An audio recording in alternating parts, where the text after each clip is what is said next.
शाम के करीब 7 बज रहे थे। ट्रेन में लोग सफर कर रहे थे। कोई अपने घर तो कोई किसी यात्रा पर, किसी और काम से अपने सफर पर निकला हुआ था। किसी ने सोचा नहीं था कि ये शाम इतनी भयानक होगी कि सब खत्म हो जाएगा। किसी ने नहीं सोचा होगा कि ये ट्रेन का सफर आखिरी सफर होगा। अचानक रेलवे ट्रैक पर 3 ट्रेनें आपस में टकरा गई और चारों तरफ चीख पुकार मच गई।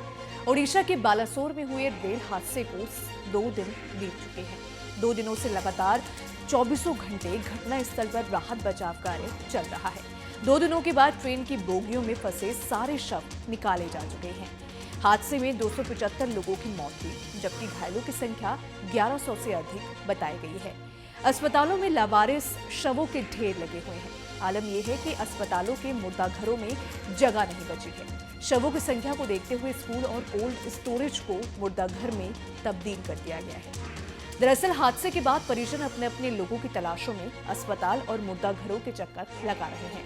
वहीं दर्जनों शव अभी ऐसे हैं जिनकी पहचान नहीं हो सकी। बालासोर के बहाना हाई स्कूल में भी शवों को रखा गया है।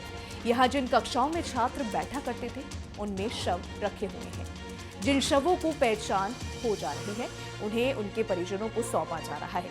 शवों की तस्वीरें भी जारी की गई हैं, जिन्हें देखकर लोग अपनों की पहचान कर रहे हैं। आपको यहां बता दें कि हादसे के बाद बालासोर के मुर्दाघरों में जगह न होने के कारण ओडिशा सरकार ने 187 शवों को जिला मुख्यालय शहर बालासोर से भुवनेश्वर शिफ्ट किया था। हालांकि यहां भी जगह की कमी मुर्दाघर प्रशासन के लिए स्थिति को कठिन बना रही है। इनमें से 110 शवों को एम्स भुवनेश्वर में रखा गया है। वहीं बचे हुए शवों को कैपिटल अस्पताल, अमरी अस्पताल, सम अस्पताल जैसे में रखा गया है। एम्स भुवनेश्वर के एक अधिकारी ने न्यूज एजेंसी को बताया कि यहां शवों को सुरक्षित रखना हमारे लिए भी एक वास्तविक चुनौती है, क्योंकि हमारे पास अधिकतम 40 शवों को रखने की सुविधा है। एम्स के अधिकारियों ने शवों की पहचान होने तक उन्हें सुरक्षित रखने के लिए ताबूत, बर्फ और फॉर्मेलिन रसायन खरीदे हैं। गर्मी के इस मौसम में शवों को रखना वास्तव में मुश्किल है। ओडिशा के स्वास्थ्य एवं परिवार कल्याण सचिव शालिनी पंडित ने एजेंसी को बताया है कि सभी शवों की कोल्ड स्टोरेज व्यवस्था में उन्हें रखा गया है।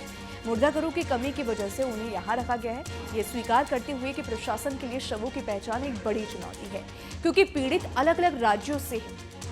अब मुख्य सचिव ने कहा है कि राज्य सरकार ने विशेष राहत आयोग यानी कि SRC, भुवनेश्वर नगर निगम BMC और ओडिशा राज्य आपदा प्रबंधन प्राधिकरण यानी कि OSDMA की 3 वेबसाइटों पर यात्रियों का विवरण अपलोड किया है। पहचान की सुविधा के लिए मृत यात्रियों की सूची और तस्वीरें भी वेबसाइट पर अपलोड की जाती है। हादसे के बाद जगह जगह से लोग बालासोर अपने की तलाश में पहुंच गए हैं। राहत बचाव कार्य खत्म होने के बाद अब अस्पताल से लेकर मुर्दाघरों तक में जाकर परिजन अपनों को ढूंढ रहे हैं। कोरोमंडल एक्सप्रेस में यात्रा करने वाले बिहार के सीतामढ़ी निवासी मनोज कुमार सहनी परिजन भी रविवार को बालासोर पहुंचे। उनके भाई सुनील कुमार साहनी और दिलीप साहनी उनकी तलाश में ओडिशा के एक अस्पताल से दूसरे अस्पताल भटकते नजर आए। अब ऐसे में वहां की हालत भयानक है। देखिए, इसको लेकर आप क्या सोचते हैं, आपकी क्या राय है? आपको क्या लगता है कि ये किसकी गलती की वजह से इतना बड़ा हादसा हुआ? आप हमें कमेंट सेक्शन में जरूर बताएं। धन्यवाद।